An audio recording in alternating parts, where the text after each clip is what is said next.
साधारण गटात असताना जर तालुक्याचा विचार केला तर जवळजवळ 40 ते 50% मशीन्स बंद आहेत. एक मशीन एक दोन तीन चार वेळा आणल्यानंतरही बंद करतायत.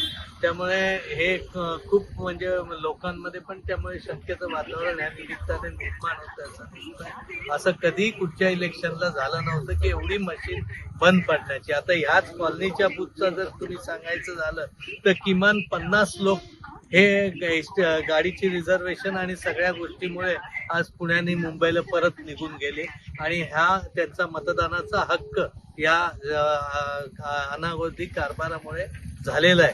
हे खूप मोठी म्हणजे याच्याबद्दलचा आक्षेप इथल्या देखील लोकांनी व्यक्त केला. हो, ही पहिलीच वेळ आहे अशी की एवढ्या मोठ्या प्रमाणात एखाद्या वेळी सगळ्या तालुक्यामध्ये एखादं मशीन गडबड व्हायचं, पण आता तर सरस फोन आला की उचलायची भीती वाटते की प्रत्येक कार्यकर्ता मशीन बंद आहे आणि हे आता सगळ्यांना सांगून आता अधिकाऱ्यांना पण कलेक्टर पासून सगळीकडे आपण ह्या सूचना केलेल्या आहेत. आता आगव्याचं मशीन 2.5 तास बंद आहे आज तिथं बाहेर आणि ती जी मुलगी आहे ऑपरेटर ती डोक्याला हात लावून नुसती कपाळ ठेवून बसलेली आहे की काय करायचं हे तिला सुचत नाही, इतकी हँग होऊन बसलेली आहे आणि ह्याची दखल तातडीने घेणं गरजेचं आहे. मशीन हँग झाल्यानंतर दुसरी मशीन जोडतात, परंतु सकाळच्या पहिल्या मशीनचं मॉक पोलिंग होत होतं. या नवीन मशीनचं मॉक पोलिंग न होता ती डायरेक्ट ऑन केली जाते. त्याबद्दल तुमचं काय म्हणणं आहे? हा सगळ्यात सावळा गोंधळ आहे, कायच कळत नाही अशी परिस्थिती आहे सगळ्यात आहे. पण मी कार्यकर्त्यांना या निमित्ताने सांगेन की आपण कुठेही हे न होता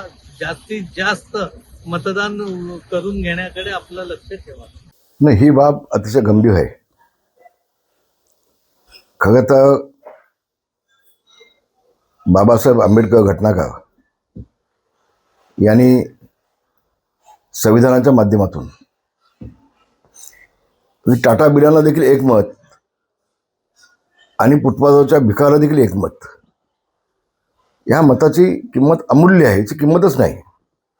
आणि हे आपला मतदानाचा हक्क बजावून लोकशाही जिवंत करण्यासाठी ज्यावेळेला मतदार जात आहेत त्यावेळेला अनेक ठिकाणी ज्या मशीन आहेत, EVM मशीन ज्या आहेत त्या बंद पडत आहेत. आज सकाळी माझे बंधू अण्णा ते उमेदवार आहेत, त्याला 30 मिनिटं थांबायला लागलं बाहेर. तर ही बाब अतिशय गंभीर आहे. याबाबत मी निवडणूक आयोगाकडे लेखी तक्रार करणार आहे. जरी सत्ता आमची असली, सरकार आमची असलं तर नियोजन आवश्यक आहे ना. काही ठिकाणी मला माहिती मिळते कळवंडे गावामध्ये अजून मतदानच झालं नाही चालू, सकाळपासून मतदान त्या मशीन बंद आहेत. आणि ह्या बाबी अतिशय गंभीर आहे. शासनाने यामध्ये लक्ष घालायला पाहिजे, निवडणूक आयोगाने लक्ष घालायला पाहिजे, जिल्हाधिकाऱ्यांनी याच्यामध्ये लक्ष घालायला हवंय. आणि नाहीतर मग तुम्ही हे बंद करून टाका ना, घ्या. याच्या आधी जसे लोकशाही जिवंत होती, शिक्का मागायची बॅलेट पेपर, तसं घ्या. मग हे यंत्रणा तुम्हाला व्यवस्थित राबवता येत नसेल आणि 2-2 तास 3-3 तास लोकांना थांबायला लागत असेल तर बॅलेट पेपरवरती घ्या मतदान. मग मला काही अडचण नाही, बिलकुल अडचण नाही मला. आणि अनेक लोकांच्या मनामध्ये संशय आहे, ते संशय देखील निघून जाईल. अनेक वेळेला एखादा उमेदवार पराभूत झाला तर मशीन मॅनेज केल्या, EVM मशीन मॅनेज केल्या, तो विषय सगळा संपून जाईल ना. घ्या मग, माझी मागणी आहे.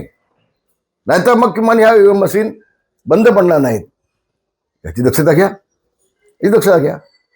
धन्यवाद. जय महाराष्ट्र.